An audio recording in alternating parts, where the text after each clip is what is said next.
Jamie, shepherds, so what? That's not a big deal, is it? I mean, shepherds an honorable profession. You take care of the sheep. They were at the nativities visiting Jesus. I mean, they're cool guys, right?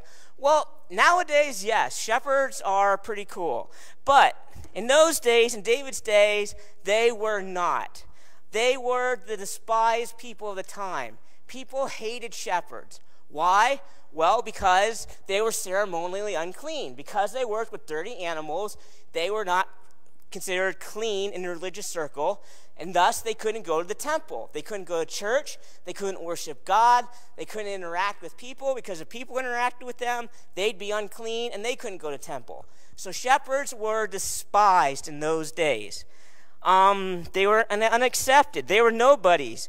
A shepherd could not be called as a witness to court because somebody had written that you can't trust a shepherd or the testimony that he gives. The Jewish Talmud says, give no help to a heathen or to a shepherd.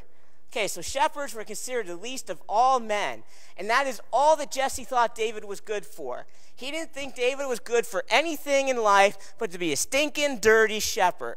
So why would he ask him to come and think God would ever want to use him? After all, he wasn't a stud like Eliab. He wasn't handsome like the other brothers. He was just the stinking dirty shepherd who was a big pain in the butt. Well, eventually, Samuel found out, David wasn't invited, and he demanded David to come in. And when he did, God said, that's the man. He's going to be the next king. Samuel anoints him, and you would think at this moment, Jesse's opinion of David would be totally different. I mean, he was the father of the next king of Israel. David was going to bring him fame and honor and glory to him and his family. Automatically, you would think David was his favorite son. David got all the honor and all the glory. Well, no. Jesse did not like David, and he had nothing for him. Okay, let's read chapter 16, verse 14. But the Spirit of the Lord departed from Saul, and his distressing spirit from the Lord troubled him. Okay, we read here that Saul, because of his disobedience and his living apart from God, basically all the years of sin and backsliding and giving ground to demonic oppression, Saul was basically a loon. I mean, he had lost his mind, he lost his marbles, and everybody knew it, and from time to time, he would just go nuts. And the people just did not know what to do. I mean, you couldn't correct him. He was the king. You correct the king when he's going loony, he'll kill you. So eventually they came up with a plot of how they're going to calm Saul down. Verse 15, and Saul's servant said, surely a distressing spirit is troubling you. Let our master now command your servants who are before you to seek out a man who is a skillful player on the harp. And it shall be that he will play it with his hand when the distressing spirit from God is upon you, and you shall be well. Please forgive my cough. I've had a cold for a couple weeks now. Okay, so the servants felt that some good, soothing music would help Saul calm down, and he wouldn't be such a loon. He wouldn't be so crazy, and basically he'd get him back in his right mind. And someone suggested the perfect man for the job. Verse 18. Okay, then one of the servants answered and said, look, I have seen the son of Jesse, the Bethlehemite, who is skillful in playing, a mighty man of valor, and a man of war. He's prudent in speech and a handsome person, and the Lord is with him. All right, so they're choosing David. David is singled out as the man in the kingdom that could help get Saul under control. They said that he was gifted, he was talented, he had a good spirit, he could play the music better than anybody else. It said he was a mighty man. They basically, throughout the kingdom, David was known as the dude. I mean, people loved him. They knew him. He was a good guy. Everybody loved David except for one particular person, Jesse, his own father. And why do I say that? Well, let's look at verse 19. Therefore Saul sent messengers to Jesse and said, send me your son David, who is with the sheep. Okay. Apparently the fact that David had been anointed as king of Israel, apparently the fact that everybody knew David and they loved him, they thought he was a great guy. Apparently the fact that he was anointed and was a skilled musician, he was strong, he was talented, all of that did nothing to sway Jesse's opinion of David. No, he still had no time for David, and as soon as he could, he sent David back to the sheep. The anointed king of Israel was sent back to the unclean, despised profession, because that's all Jesse thought David was good for. Now, you might be thinking, Jamie, you're stretching this a little bit, aren't you? It doesn't really imply that David's dad didn't like him. Well, it really does apply that. Let's look at, Psalms 27, verse 10. And we're going to see in David's own words how he felt about his father. Okay, Psalms 27, verse 10 says, "When my father and my mother forsake me, then the Lord will take care of me." David clearly said he felt abandoned and forsaken by his father. David knew his dad didn't like him, and it affected David. David knew, as we all know, that the only way one man can be declared a man is by another man, and he wasn't getting that in his life. His dad didn't have time for him. His dad just always was, "Get back to the sheep, let me alone." And eventually, it started to have an effect on David, and as many of us do, David started looking elsewhere to find the needs that he needed met inside of his life. Okay, so that's where we're going to go next. First, he's ignored by his dad, so now he's going to try and find other men to help him ease the man pain and get acceptance. Let's look at 1 Samuel 17, verse 12. Okay, now David was a son of the Ephrathite of Bethlehem, Judah, whose name was Jesse, and he had 8 sons. The 3 oldest sons of Jesse had gone to follow Saul to the battle. David was the youngest, and the 3 oldest followed Saul. But David occasionally went and returned from Saul to feed his father's sheep at Bethlehem. Verse 17, "Then Jesse said to his son David, 'Take now for your brothers an ephah of dry grain and these 10 loaves, and run to your brothers at the camp, and carry these 10 cheeses to the captain of their thousands, and see how your brothers are doing, and bring me back word.'"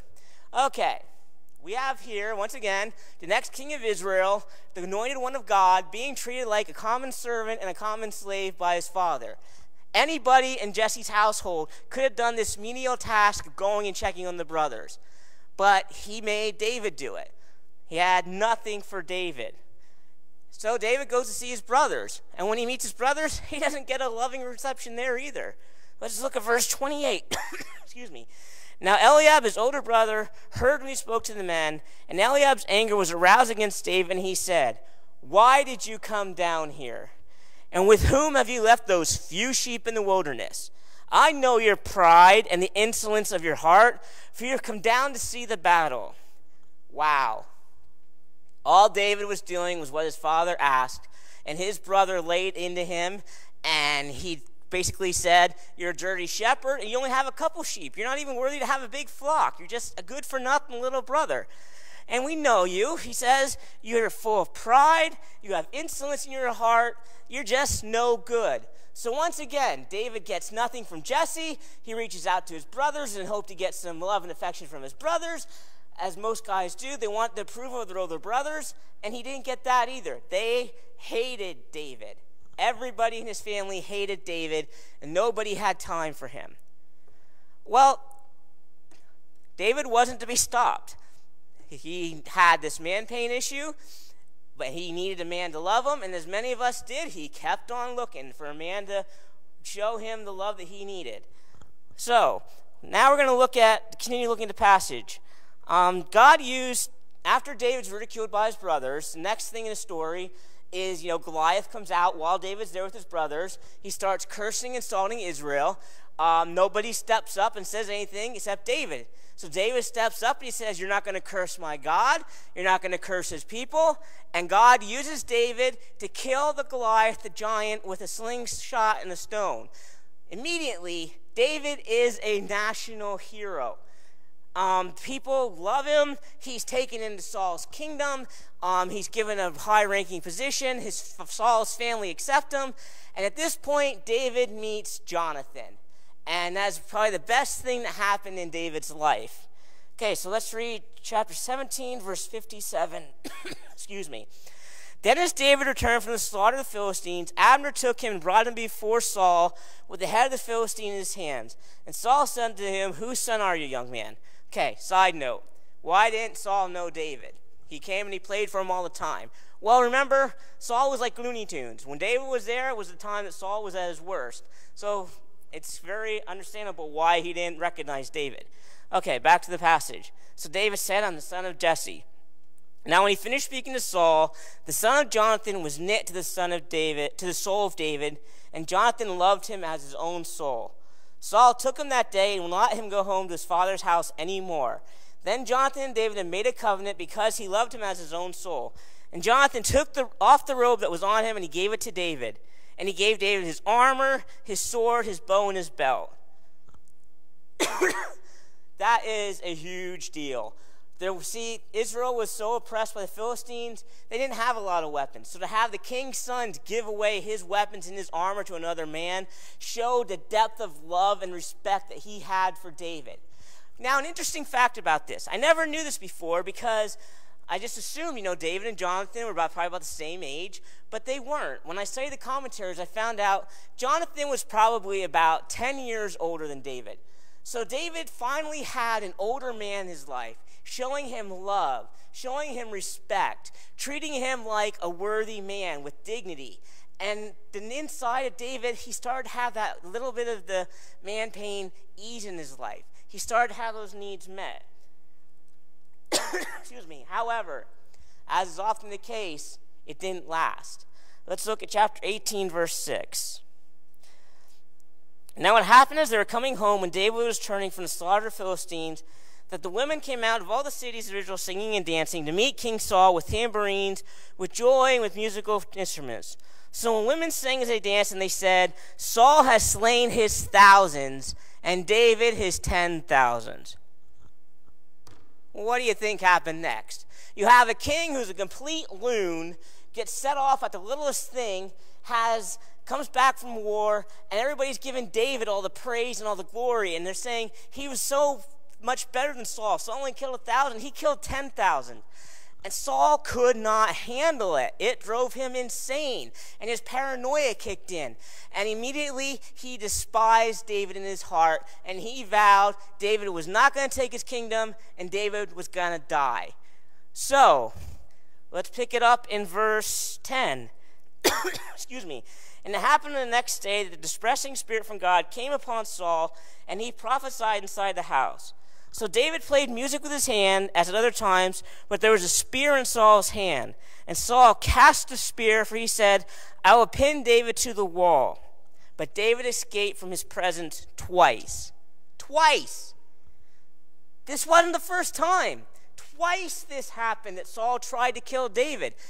You would think after the first time David would be out of there, but he was first time in his life he had acceptance, and people loved him, and people wanted him, and he wasn't ready to give that up yet.